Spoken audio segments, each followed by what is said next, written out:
Low ball in, Harry Wilson. Yeah! He's done it! Oh yes! Oh yes! Across the face of goal, headed in. Yeah! He's done it! What an introduction! Off you go! Hello and welcome to the That's So Craven podcast, your one-stop shop for all things Fulham. We are back and what a day it is to be a Fulham fan. A 3-2 victory over Liverpool at Craven Cottage in the sunshine. Here to discuss it all, we have Dave at Crave. How are we going, Dave? Good to see your smiling face today. Oh, it's great to see you too, Jack. It's been a while since I've been on the post-game review show, and I'm just delighted to be back, especially after yesterday afternoon. What a game, what a game, what a performance. Just can't wait to talk about it. And also joining us, we have Elton. Dad, how are we going tonight?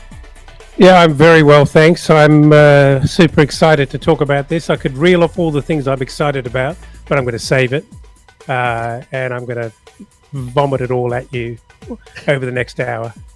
Well, this is one vomit I would be more than happy to accept. Not many times I'd say that, but this is the one. It was just a brilliant victory, and it's such a contrast to the game against Arsenal where we went 5 at the back. It just felt like we were never really in it. This was just the absolute flip side where right from the off, we looked like we were going to actually pull this one off. We dominated the first 20 minutes, and look, we'll get into the crux of the game itself, but let's look at the lineup right from the start. Dave, I'll throw to you first. On After Dark, you guys discussed the 5 at the back and how that all sort of panned out against Arsenal. Yeah. Interesting watching the coverage here in Australia. Beforehand, they were saying that Fulham have gone with 5 at the back again, and that Cess was going to be playing right back with Robinson at left wing back and Castagna shifting to the middle. But as a seasoned Fulham fan and a follower this season, it was pretty clear Cess is going to be playing on the wing. Was it good to see Silva returning to 4 at the back after another failed 5 at the back experiment? Yeah, it was. We did talk about that on After Dark, you're right. We talked about, I guess, how we were a little bit blunt in that first half against Arsenal with that system, and we needed to do something different, and we needed to be brave. And, going at home on a nice summer's day, there were players that deserved an opportunity, and my God, they took it. So, yeah, I was delighted to see Muniz get the start up front. He looks to be the form striker at the moment, and I was delighted to see Cess get an opportunity on the wing there, particularly given the goals he's been involved with over the last few games. I do apologise, my dog's having a bit of a meltdown here. I know I have to let her out in a minute, but we'll try and get through it. She heard you say Muniz, that's all. She got excited. Yeah, she did. Yeah, she's just barking at a leaf or something, I think, outside. So I do apologise. But yeah, no, it was really positive team lineup, I thought. And yeah, I was pleased to see, in particular, Muniz and Cess for sure.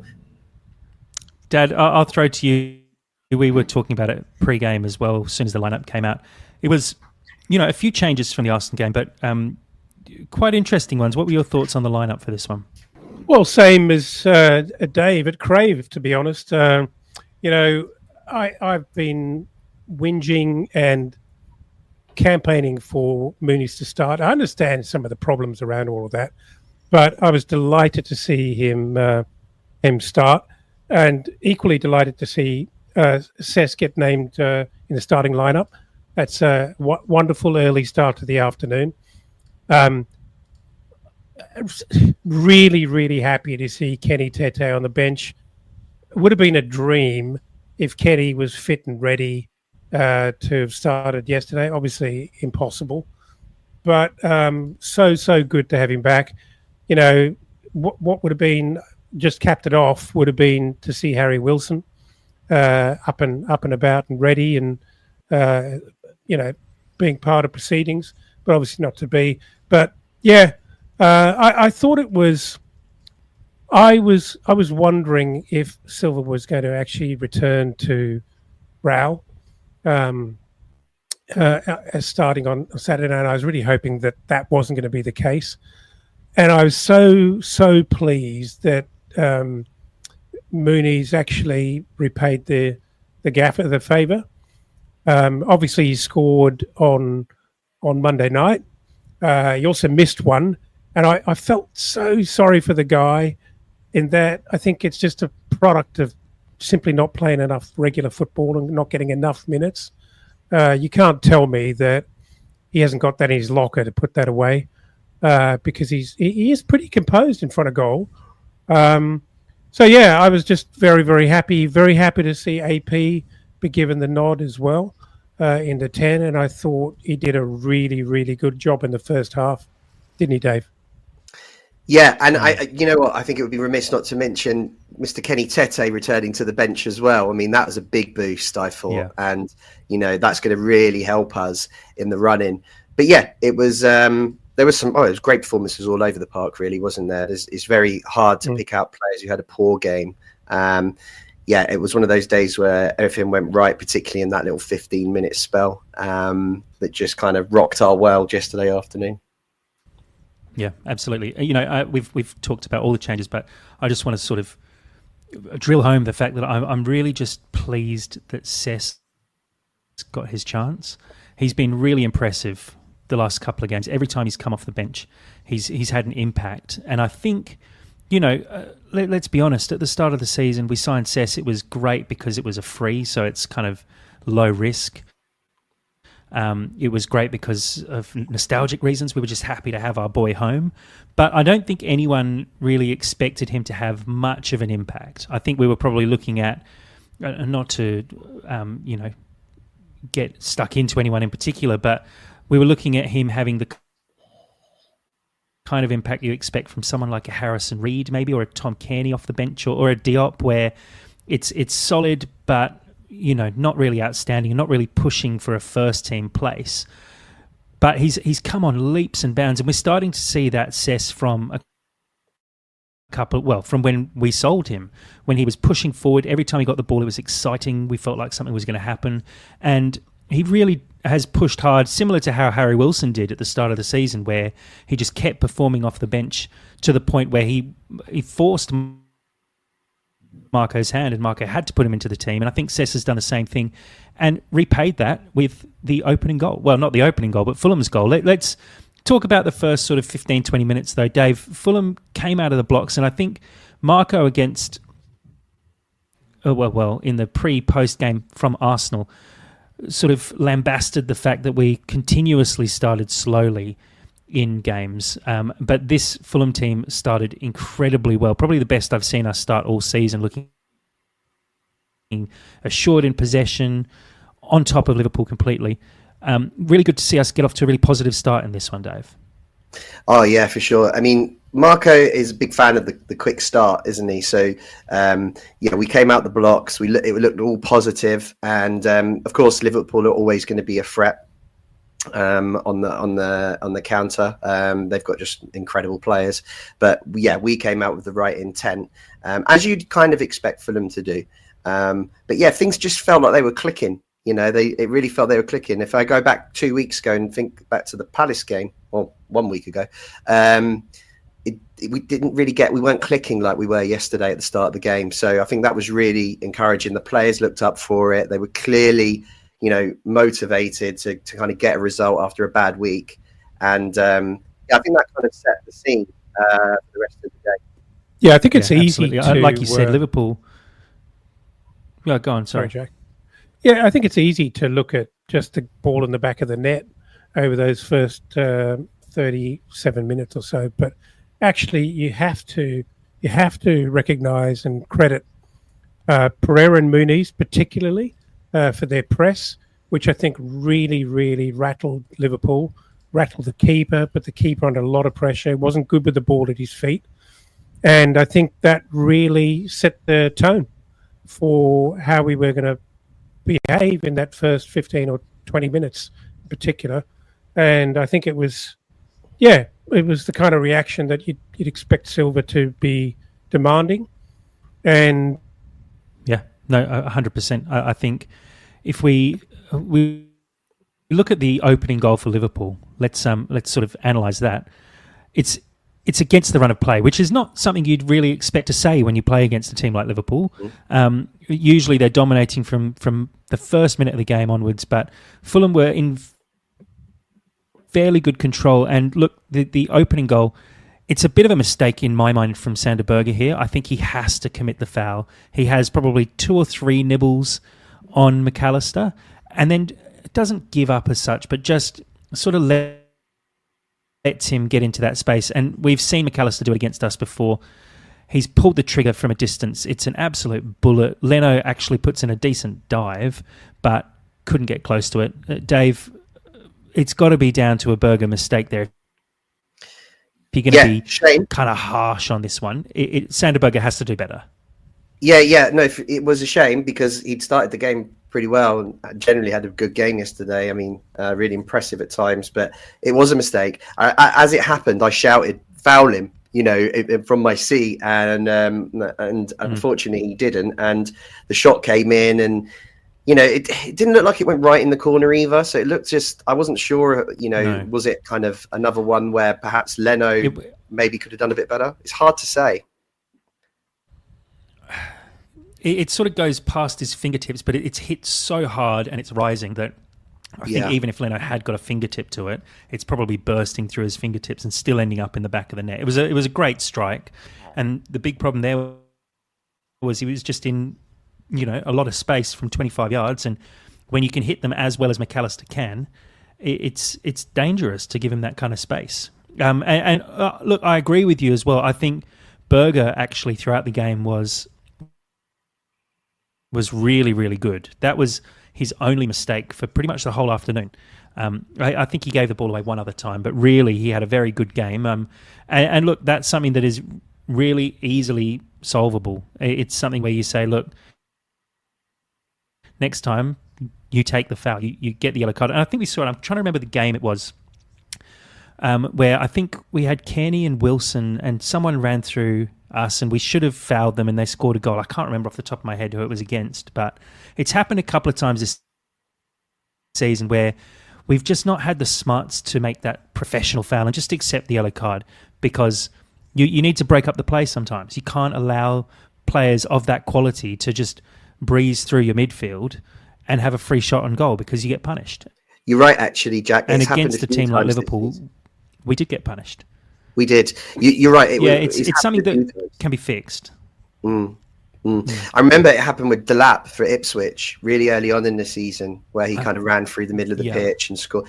And it was kind of a similar goal, really. So it is an area in which we do tend to concede. We do tend to concede from shots outside the box, from long range, and sometimes we're guilty of letting players, as you say, run through without putting them under pressure or getting a tackle in just to break up the move.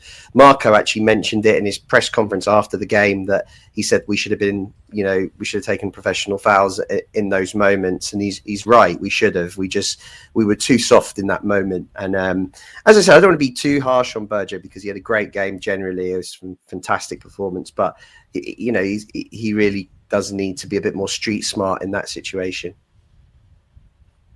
100%. You can't make a nice guy not a nice street guy. Smart as well. Oh yeah, could be. No, but I do think Berger, he seems to be one of our smarter players in the midfield. He seems to actually make those tackles more often than not, but for some reason just let this one slide past. And maybe it's because he had a couple of nibbles at McAllister and then sort of gave up on it after a while. But it's interesting, he's skipping miles ahead, but there was another point sort of late in the game where Smith Rowe, who does have the smarts, I can't remember who it was who was going forward, but Smith Rowe just held onto his shirt and just pulled him back, took the yellow card. But that's exactly what we wanted from Berger in that situation, just to go. And because it's early in the game, sometimes you actually get away with those and don't pick up a yellow card for it, especially if it's your first infringement. So, look, it's something to learn from. But, Dad, you go 1-0 down against Liverpool, you often feel like that's game, set, and match. It did feel a fraction like that after dominating that early period and then conceding. But, geez, Fulham bounced back. And what a goal it is from Ryan Sessegnon. Really good build-up play. Pereira swings the ball into the box, and it's poorly cleared by the defence. Muniz, again, sort of just making a bit of a menace of himself up front and causing the header to sort of skew out. But Sess, first time hit past the keeper at the near post. What a goal that is, and what a way to bounce back. Yeah, sure. And as the Discord absolutely lit up at that point, and everyone I guess, had what we've been waiting for a very very long time. And you can't teach that stuff, can you? You just can't teach it. And it's what we love about Sessegnon. He's got some instincts, and he's always looking. He's very opportunistic around the box, and we have really suffered from that. I mean, Wilson's the only guy who was doing a bit of that and doing it very, very well early in the season. Of course, we've lost him for a very, very long time, and we've really missed that.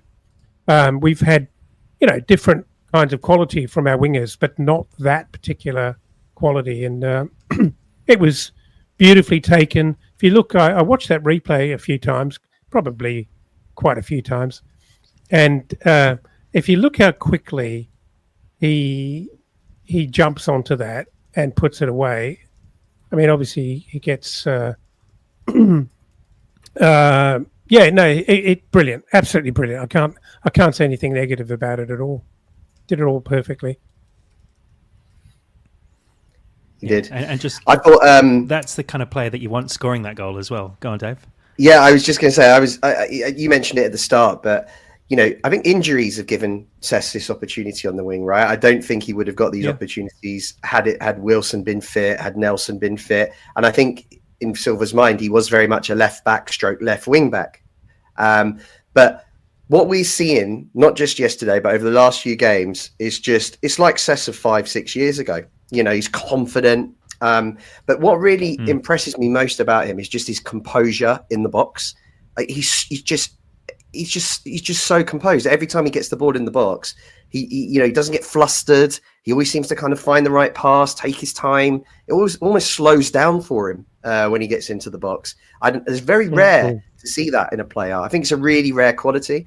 And I wouldn't say Cess has got, like the quickest player or the most skillful player or the strongest player, but that is a really rare kind of unique part of his game, I think. And that time took it first time. Other times he'll take a touch and find the player. And it's just really what a great asset to have. He's a huge goal threat for us now. He's getting goals and assists. And if he keeps this form going, he's going to make that position his own. And I'm all for it. It's really exciting. And I just thought it was a great finish yesterday. Really instinctive. It was kind of at a funny height. It kind of bounced up by his knee. So he had to kind of jump to get over it. But my God, he just put it away, no problem. So just, it was a thrilling moment and a kind of, we were all just delighted that he took his chance. And look, you've got a 24-year-old English player who's coming back into form. You look at what that does to the squad as well, because we obviously had Iwobi and Cess starting on the wings. On the bench, it's a really strong bench when you look at it. We've got Willian, Smith Rowe and Adama to come off the bench. Like, if we started a game with those three, you'd actually probably be pretty happy with the lineup. So the fact that we've actually got someone like Cess performing to that level now means that we have an even stronger depth to the club. And we've still got Wilson and Reece Nelson both out injured as well. So I remember at the start of the season thinking, geez, we're a little bit short on the wings here.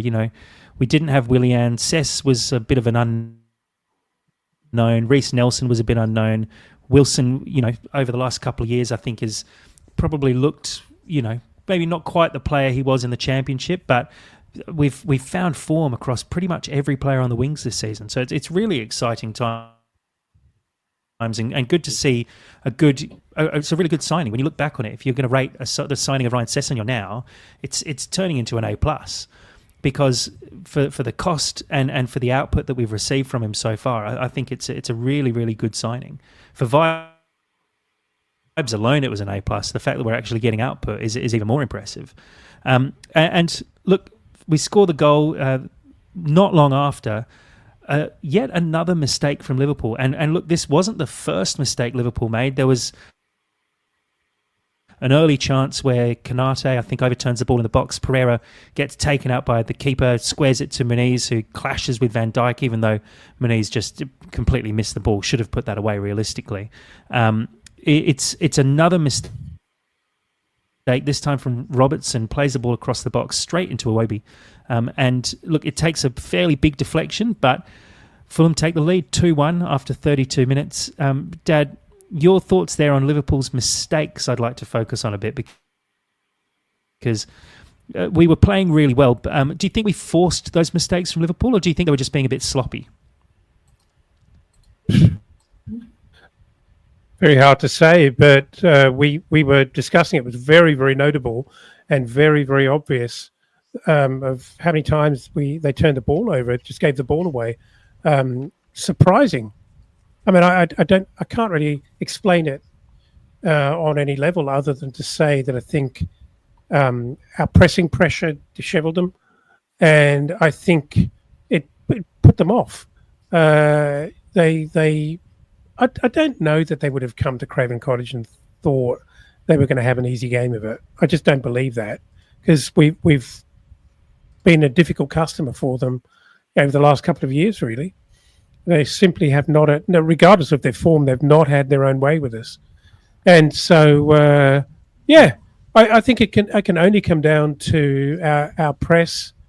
But surprising the number of times they turned the ball over. I couldn't believe it.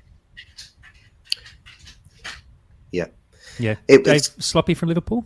Yeah, sloppy from Liverpool. Yeah. The first one for the penalty, Konate's had a terrible touch there. And Pereira's done a great job chasing him down. That's a real strength of his game. And he nicked the ball well. And yeah, he's knocked it, across to Muniz, and then it's been taken out by Keller. I don't understand how that's not a penalty, to be honest. Even Muniz, to an extent, has just been kind of body checked by Van Dijk. Not as clear cut, but I don't know. I felt a little bit aggrieved that we didn't get a decision, on that one. But it wasn't, as you say, the first and the only mistake Liverpool made in the afternoon. There was multiple times in that first half in their half where they were giving us the ball, multiple times. And the second goal, I'm not even sure it, particularly did come off our press, because it was just a simple ball to Robertson at left back, and he plays an absolute hospital pass across the pitch, a bit like that Pereira moment at West Ham away when he squared it to the striker. It was just a crazy ball that he played, and it went right to Iwobi, and it just put them immediately under pressure. And you just don't see Liverpool make mistakes like that. So it was sloppiness. You have to give us credit, because we were in the right places, and we were pushing and pressing at the time. But yeah, it was very strange to see Liverpool make so many kind of sloppy errors, and for once we were clinical. It's interesting, as you say, I don't think we were pressing them that hard when Robertson made the error either. I think we were holding our structure very well, but we certainly weren't running hard at them and really pushing them and really pressing them too hard. I was very surprised by the fact that they turned that over, and it wasn't the first time they played a ball across the box and it got cut out. And maybe we should give Marco some credit. Maybe actually that's something that he's identified that Liverpool do quite often, because it seemed to constantly fall to Iwobi sitting central.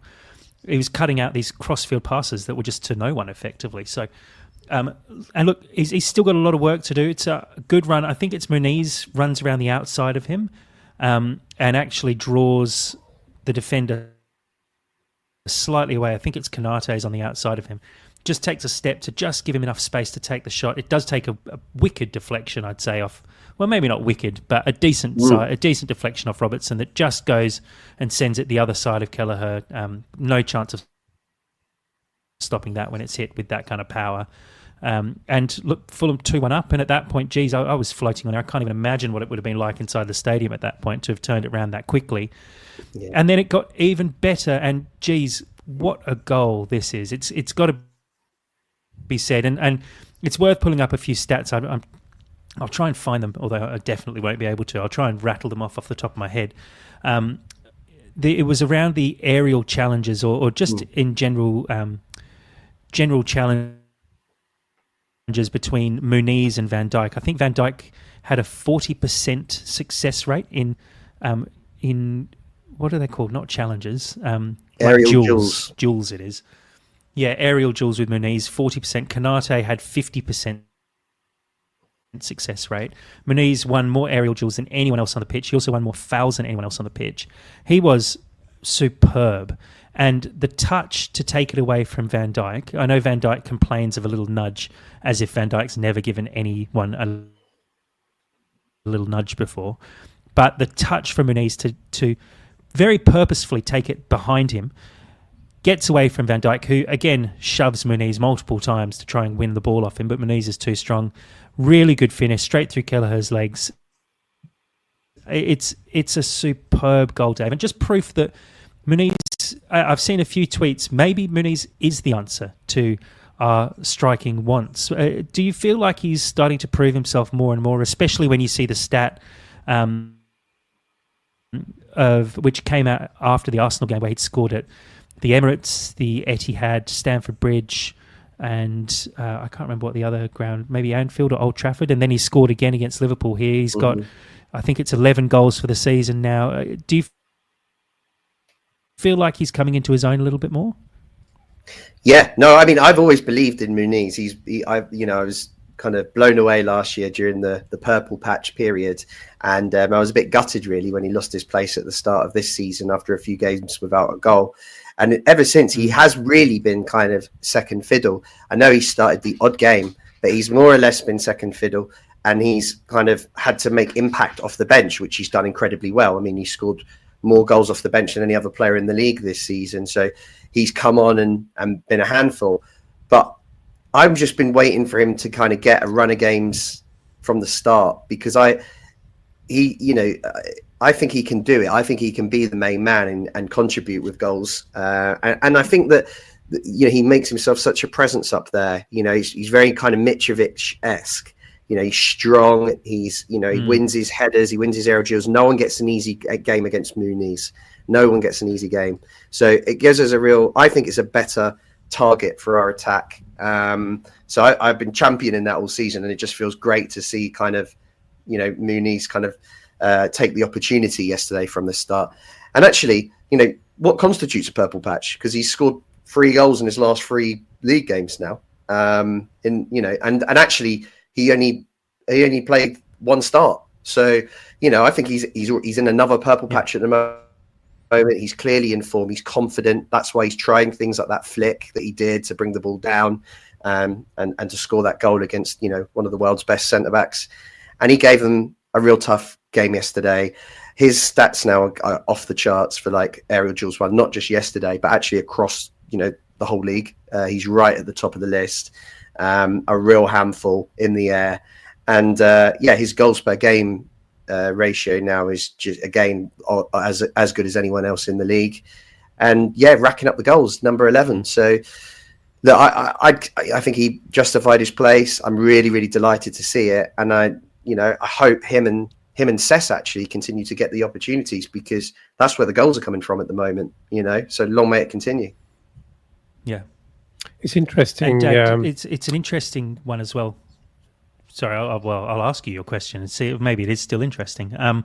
We talked about it sort of late in the game. There was a moment where we saw Muniz draw a really smart foul where he just stepped in front of, I think it was Van Dijk, could have been Kanate, and took the contact and went down and won a free kick. It's something that you see a lot from Jimenez, being the sort of elder striker who understands the game a little bit better, understands when to take a free kick, when to win a foul, and goes down at the right times.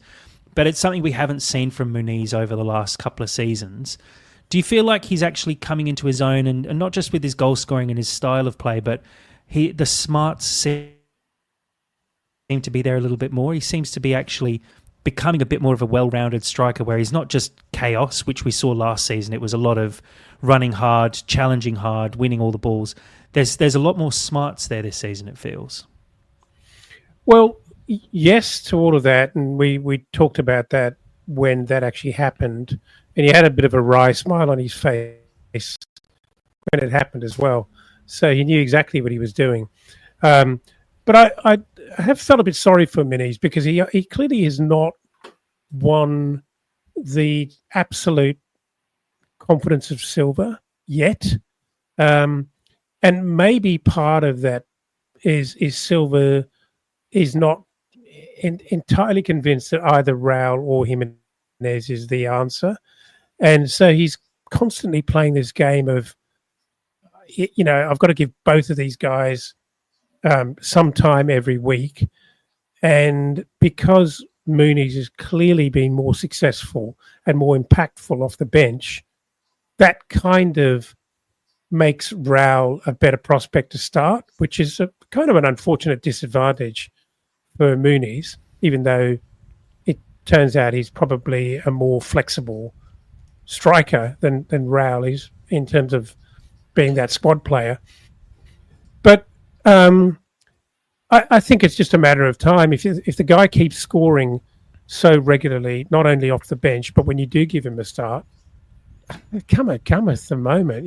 He's got to be given a chance. And I think there's a tipping point here where you're actually asking, well, you're undermining him by not giving him enough time when he starts and allowing him to start frequently enough to give him not just confidence, but form, to allow him to actually build up a run of form.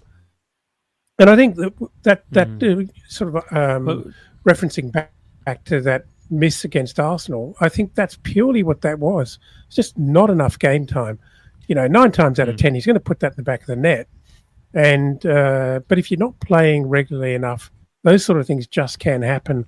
So I feel a bit frustrated for Muniz because I think many people, and I know Dave's a big fan as well, but many people who really believe that Muniz is the answer have been frustrated by his lack of ability to break through or lack of Silva's preparedness to back him completely. Well, yeah. Dave, I'll pose the question to you. It's a conversation that Dad and I were having on an extremely long drive the other day. We were talking about, the dynamic that Silva has with Muniz and Jimenez. They're obviously very different players in terms of the style of play. Muniz is very good aerially, wins all those duels, as we've said. Jimenez is probably the smarter striker. He's a very good and quite a clinical finisher when he gets in the right positions. But they are very different. The one thing that we've noticed is Muniz makes a very good impact off the bench. Jimenez, much less so. And we saw it on the weekend. Jimenez subbed on for Muniz. I didn't think that was the right decision for the way the game was flowing on the weekend. I thought Muniz was causing a lot of issues for the Liverpool defence, and Liverpool basically went to a 2 at the back at the end of the game, and I think having Muniz up top would have made a big difference. But do we feel like potentially Jimenez gets more of the start because Muniz is so impactful off the bench? And actually that sort of, as Dad sort of said, hinders Muniz's ability to get minutes because Muniz is a great impact player to have at your disposal. Whereas if you're down in a game and chasing a goal, bringing Jimenez off the bench, we often see him come on as like a 2 up front, which we sort of switch to sometimes when we're chasing a goal. It's almost like you can't take off Muniz as well if you're looking for a goal. Do you think that's actually impacting on Muniz's ability to get a run of games because he's so good off the bench? I think that's certainly part of it. I think that Raul gives us something in his build-up play. He works very hard, he drops in, he helps link up play. But my concern with that is often it leaves us kind of a player short in the box, and we don't seem to get as many opportunities because Raul's linking up play on the wings and dropping deep. 100%. Whereas Muniz is a lot more kind of typical number 9, quite direct, always a target. And I think Silva's liked Raul's performances, and I think we all have. We've all been kind of impressed with Raul's general play this season, but I think Muniz has had to be patient because of that. But now that he's confident and scoring goals, there's just no way that he can be kind of left out at the moment, unless it's kind of rotation for fitness. I really agree that the substitution yesterday made no sense, and that's no slight on Raul, but it just wasn't the game to bring Raul on in. As you said, Liverpool had gone to pretty much playing two at the back, and one of them was Gravenbach. You know, they'd taken off Konate, I believe, and we needed the Muniz's presence and his physicality to kind of hold the ball up. And when he came off, we lost that, and poor old Raul was just kind of, you know, chasing shadows. So it was just a very strange substitution. I thought that, and I thought the ESR one wasn't a great substitution either, because I think we lost a bit of Pereira's energy when ESR came on too. You did mention that he gave away a professional foul, which was good, but generally I didn't think the subs helped us. Only positive. Yeah, I just didn't think the subs helped us. I thought it made we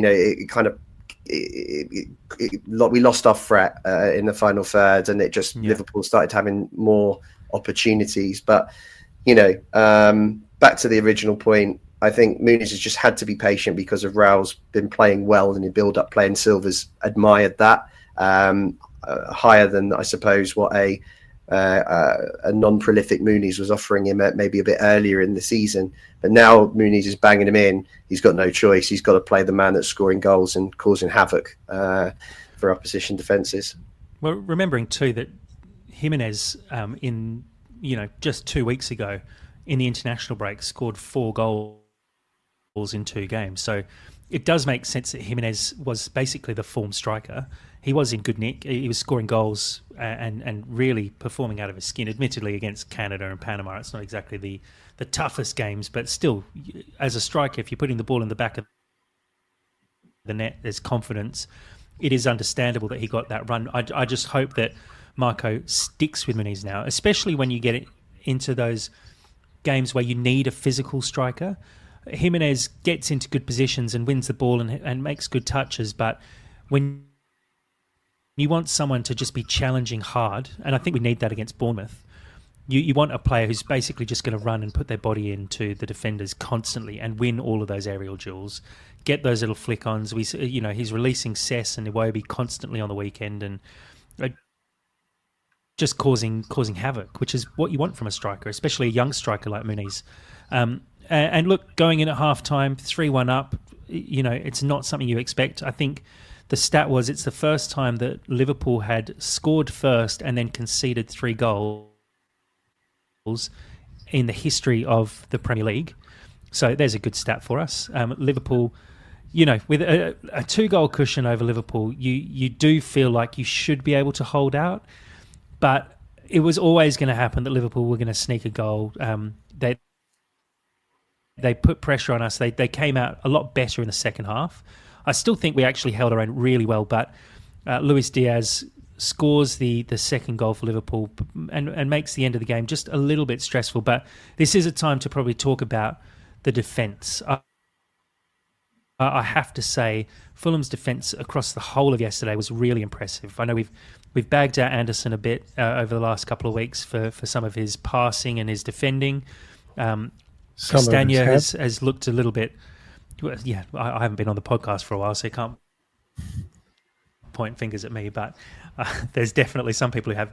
Castagna has copped a fair bit recently, and I'd say he's probably a little bit unlucky because he's had to pick up a lot of slack because of Kenny Tete's injury and a pretty tough run of games as well, but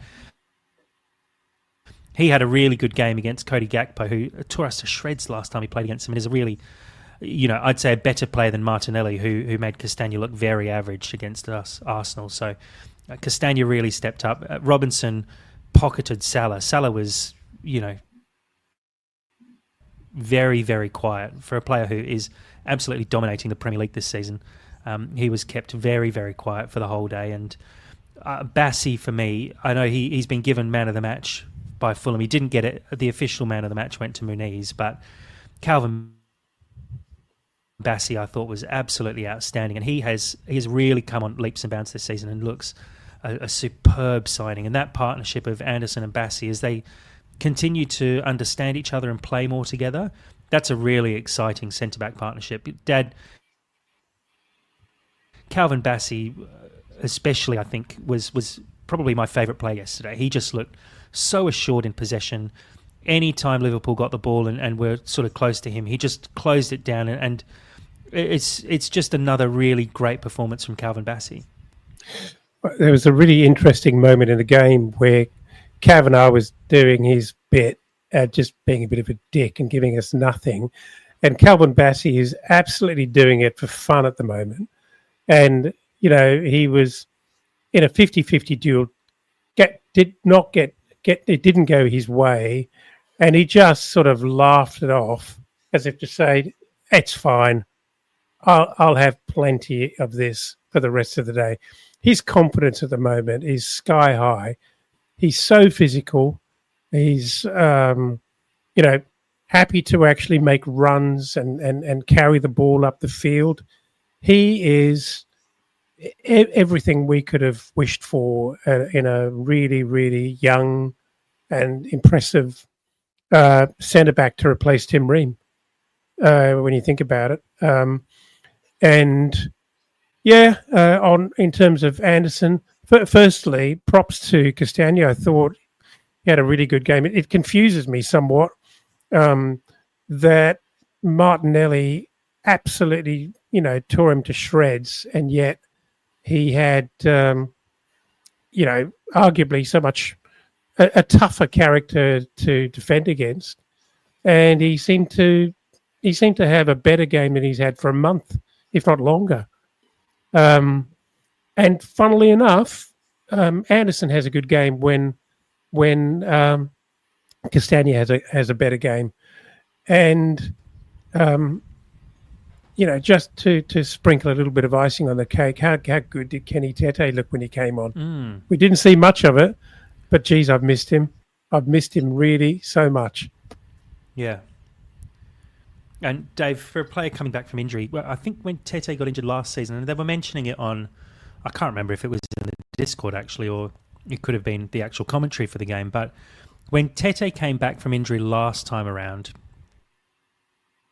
he looked really slow and off the boil, and it took him a long time to get back to full fitness and took him a long time to kind of look like he belonged.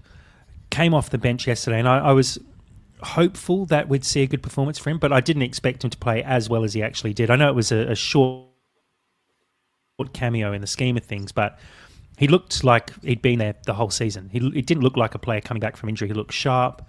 He was in the right positions constantly. It was really pleasing to see a good performance from Tete off the bench. Do you feel like now that he's had a couple of minutes under his belt, we might see him get another substitute appearance against Bournemouth, and then maybe there's going to be a bit more rotation at right back for the end of the season, the last sort of 5 or 6 games? That's an interesting question. Yes, I mean, Return of the King, he was fantastic when he came on. It was the only sub I thought that really kind of worked yesterday. I thought the attacking subs kind of killed our attacking emphasis. But the defensive one worked really well. Tete tucked it into a back three, really, didn't he? He was kind of playing like right centre-back. They pushed Castagno forward. And there's Kenny, he's a great defender. He's a top-level defender. It really does look like we're going to lose him in the summer, which is a huge blow. I do wonder if him being on the bench is what led to Castagno's game raising, I think you said that I was a little bit less, a lot of people have kind of said, Castagno's knackered, he's played a lot of games, and I kind of see that, but he played pretty much every game last season. It was only a handful of games that Tete played, with the cup ones, I believe, and the odds here or there.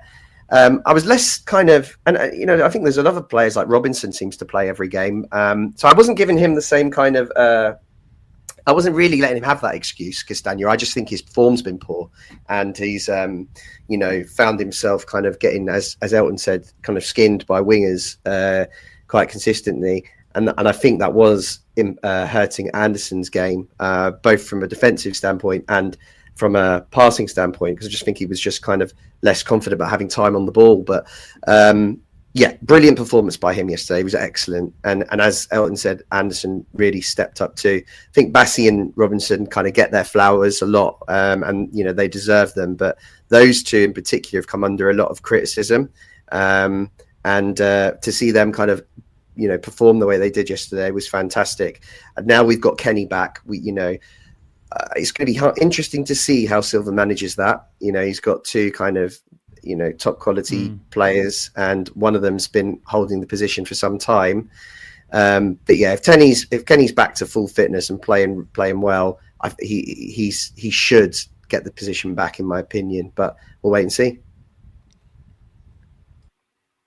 Yeah, I think what's Steve's also interesting posed a question is to us on in the conversation about talking about our defenders. We haven't even mentioned Robinson. He didn't have a bad game. He actually did some very, very good things yesterday, and yet I think Bassey. It was hard to look past Bassey, wasn't it? He was just immense. And the other little interesting point about yesterday is that imagine beating Liverpool and not even needing Willian. Yeah. Yeah. I mean, there was a lot of players left out effectively, a lot of changes, and it was a good all-round team performance. So what I was going to say is, just to sort of round out the game, a couple more talking points. The first, how the sigh of relief from me especially, but I'm sure within the whole stadium, when Harvey Elliott curled one that hit the underside of the crossbar. If that had gone in, that would have just been absolutely sickening to have dominated a game and really deserved all 3 points. Glad that one didn't go in, and also really enjoyed seeing him put it to literally the back of the Putney end when he was trying to curl one to the top corner as well. But the final thing to just sort of say, we've pretty much named every single player on the field and praised them. Bernd Leno had a very good game. He made a lot of solid saves. There was nothing that was too out there and too sort of, any high-flying saves that he had to make. I'd say Kelleher, in fact, had to make a couple of extra saves that would have had us in the game. Harrison Reed had that late shot on goal, and he did well to tip that around the post. But Bernd Leno, just solid throughout. A lot of very good saves. We'll have a quick look at the stats here. Liverpool had 6 shots on target. Leno dealt with 4 of those very, very comfortably. And, in terms of possession, we did expect Liverpool to have more possession throughout the game, 62 to 38. In terms of passes, Fulham were not that far behind, 337 to 556. So I think from memory in the Palace game where we dominated possession in that one, Palace didn't even make 200 passes for the game. So we definitely... It wasn't one of those games where we just hit them on the counter-attack. We were in this game fairly well, and a similar number of fouls, 10 fouls from Fulham to 9 for Liverpool. A question from our live stream on YouTube. Steve Reynolds asks, if we have 10 seconds, can we discuss ESR? It's going to take more than 10 seconds for sure, but I will definitely throw this out. And I'll throw to you first, Dave. Smith Rowe is sort of fading towards the end of the season. Not that he was ever shining. Well, he's shone bright, I'd say, at the very start of the season. We saw glimpses. Do we feel like... it's a really tough one. I like the idea of Smith Rowe, but it's just not coming off at the moment. One thing that I do try and consider and sort of keep in the back pocket is look at someone like Sasa Lukic. The first season he had under Marco Silva was poor. I remember saying we just need to get rid of him. Think of there are a number of other players as well who just didn't click until their second season under Marco.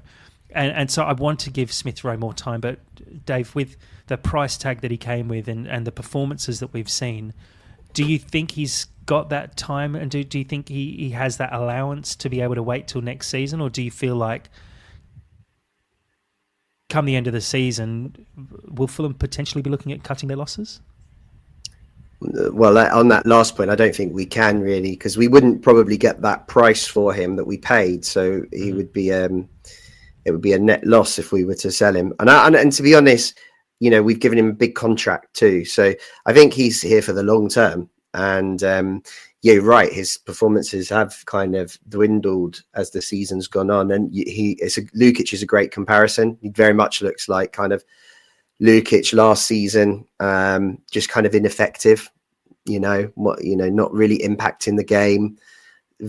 Playing. His pass completion rate is probably quite high, but it's all kind of simple, basic passes, isn't it? It's that he's not stretching defenses. He's not running at players like we know he can. I think we're seeing a player who's kind of low on confidence, and I'd like to think that, giving him a go after him having a full pre-season, this summer with us, we might see a better player emerge next season, much like we did with Lukic. I still think Smith Rowe's a left midfielder. I don't think that, when you look back actually on his best years at Arsenal, they all came from the left when he had those years where he was scoring goals and in part of their first team.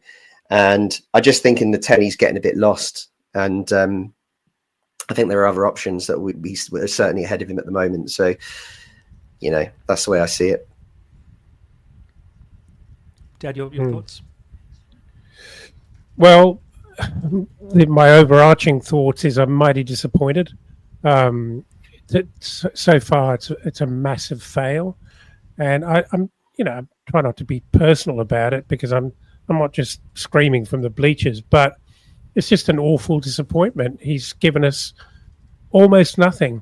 I don't think I'm being too harsh if I'm thinking about actual facts and performances and output. It's funny, isn't it, though, because maybe similar to Sasa Lukic, Marco had a certain view of where he thought Sasa Lukic should be playing. Maybe he just never fitted that well in terms of chemistry with João Palhinha. He seems to have found a much better chemistry with Sander Berger, and that's working really well for us. I mean, when those two are actually in decent form, but they look capable of dealing with anybody. Funnily enough, Marco seems absolutely convinced that ESR is a number 10. And the problem is that if Pereira was having a really blistering season, then I think it would have been even tougher for ESR to make his mark at 10. And I wonder whether, I guess this is a confidence thing, whether he's just not a man who likes fighting for his position.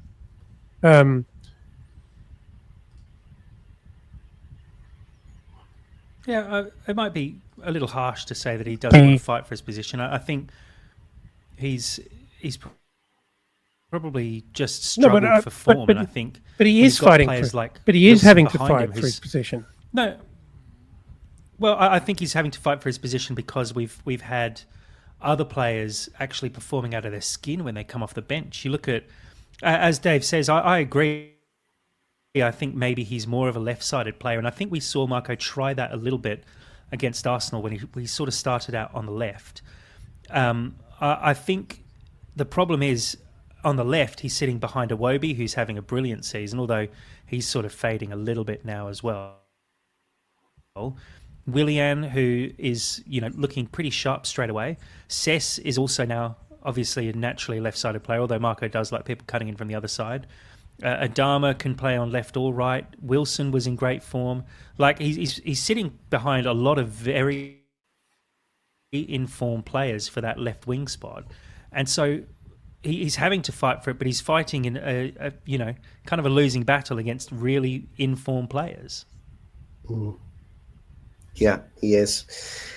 It's a real predicament, but I think we've got enough players at the moment that are in good form and we it's not just AP who had a pretty good game yesterday. There were moments I thought he was sloppy, but generally I thought his work rate was really strong. But we do have other players that can play in the 10. We've got Alex Iwobi, we've got Harry Wilson when he comes back. Really like Harry Wilson in the 10. I'd like to see that more when he gets back to full fitness because, Josh King. Josh King. I mean, the forgotten man? Where is he? Nobody knows. But he's certainly an exciting prospect for that position too. So, I don't think at the moment, we're 8th in the league. We're pushing Europe, and that's without Smith Rowe at his best. So it's not like a huge concern, but I think if he doesn't come out the blocks next season and start showing like a higher level of performance on a more consistent basis, then we really will be asking questions. But I think there's still a little bit of, well, this is the first year he's been back playing. He had 2 years out really through injuries and not being selected or whatever the situation was at Arsenal. Maybe it just takes time, as we've seen with other players in the past. And I think alarm bells aren't quite ringing yet, but I think they will be next season, especially if we get to this stage next season and we're still seeing the same kind of performances. Yeah, I agree, Dave.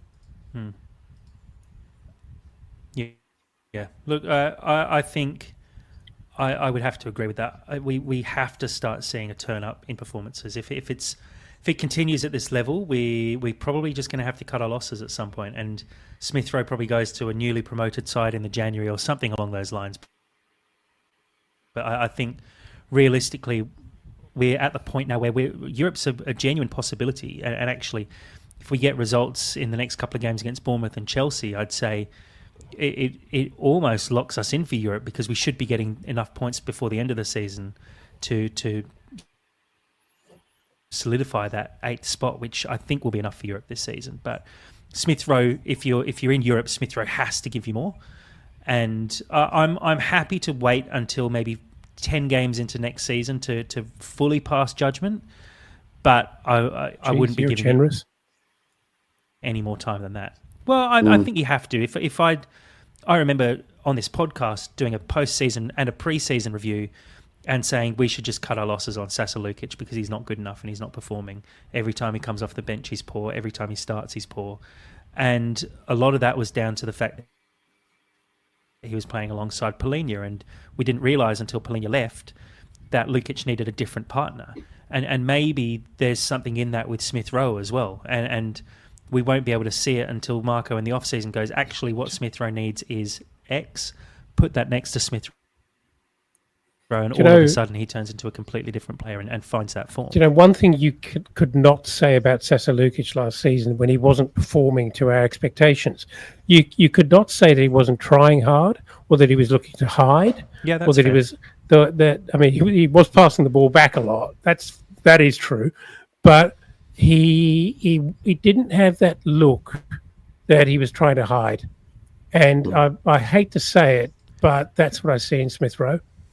Yeah, he probably didn't have the weight of expectation that Smith Steve Rowe wants has me to use either. the L word, but I'm not sure if it's lazy or it's just supremely underconfident. And I'm sorry, that's a huge problem for Marco. But if he can't solve the problem, we've got to do something about it, and it's called a scalpel. Yeah, it's a different situation to Lukic, though. Lukic came in January. We didn't expect anything really in that first 6 months. The next 12 months he was fairly average as well, I'd say. And then all of a sudden came into his own and it looks, first name on the team sheet. I think, he was signed for a much lower fee. He wasn't a known entity. You look at someone like Smith Rowe, there's a weight of expectation there with Smith Rowe where he's expected to lead the charge and be our best player. And I think when it's not happening for you and you've got that expectation behind you, it makes it really tough to be able to turn your form around. He should be turning his form around, but I think the situation's different, and I would like to give him more time to hope that we do see a different Smith Rowe next season. Maybe he needs an off-season to just clear his head and go, right, first season at Fulham out the way, let's build. We're making Europe this year. We're pushing on. We're going to be a really good top half team, signing a couple of extra players to really lift the entire squad to the levels that we want. And that's the catalyst for Smith Rowe to actually become the Smith Rowe that was playing for England and touted as the next big thing. So I'm hopeful we can get there eventually, but there's a fair way to go, I'd say. He Let's just have a needs quick to look at take the more table risks. before we finish off. Go on, Dave. Yeah, sorry. He needs to I take agree. more Go on. risks. He plays the simple ball too often. He needs to run at players. He needs to try and put the ball forward in behind. He needs to do that a little bit more. He just doesn't seem to want to do that. It's really strange. But yeah, we know there's a player there. He's still got 5 league goals this season. But it sounds. Yeah. He's not been completely useless. He's chipped in with some important goals, but he just doesn't take enough risks. And I just think that's what we'd like to see from him. Agree. Good point made. quick look at the table. Fulham sitting in 8th. We have a decent little buffer now as well. Well, not a huge buffer, but still a good one, sitting on 48 points. Brighton behind us on 47. Bournemouth on 45. Palace on 43 and 11th. Brentford on 42 and 12th. It's nice to see a 10-point buffer over Man United at this point of the season. But the main thing, looking up the table, you look at Man City after their draw last night. Fulham just 4 points behind 5th place, which will be enough for Champions League football this season. A win against Bournemouth and then a win against Chelsea after that would actually potentially see us leapfrog Chelsea, depending on their other results. And obviously Villa have the Champions League to still consider. Newcastle have a couple of games in hand, so expect them to jump up the table a little bit more. But it's positive at the moment for Fulham. We've got a couple of tough games to come still, but look, we're in a really good spot at the moment, and the run-in is not actually terrible for us, especially when you look at results like the ones we've had against Arsenal and Liverpool. We can pull off these big results against these big teams, so there's a lot to be positive about. Guys, I think we can probably wrap it up there. It was just like I'm still sitting on a cloud after this game. I wasn't expecting it, and to come out of it with such a good result, not just the result, but the performance as well. Like we've all said, no one had a bad game across the board. It was really, really enjoyable to watch. A really strong attacking performance, a really strong defensive performance. It was an all-round Marco Silva masterclass, and what a day out. Dave, I'm sure that hangover is well worth it. Yes, I saw a couple of those baby Guinnesses being handed around. Oh, I had to do the baby Guinnesses. Fulham Boston inspired me. And on that note, we've got Mike coming on after dark on Thursday. So yeah, it would be great to catch up with him. But yeah, it was a magical afternoon. Brilliant kind of result for us with that spell, that 15-minute spell. We were just scintillating and, so enjoyable in the stadium. Atmosphere was great. So yeah, loved it. Had a great day. Enjoyed it after too. I was with our friend Scouse, who was in the Liverpool end, and we met up with him after the game and gave him dog's abuse. So that was a lot of fun. And it's also, it's great, by the way, to be back looking at your two happy faces after a win. It's been a while since we've been on this show and on the post game review, and it's just great to be back, and especially, as I said, after such a great result. Absolutely, and thank you for joining us today, Dave. It was great to see your smiling face as well, even though slightly hungover, but still good to see. Cheers for joining us, Dave, and I assume you'll be on After Dark later this week as well? Yeah, 8 p.m. on UK time on Thursday. And yeah, we're looking forward to the show. As I said, Mike from Boston. So we'll be looking ahead to the Bournemouth game and picking the bones out of that one. And we'll touch on the Liverpool one again. Everyone will want to enjoy the moment. So it's going to be a fun show.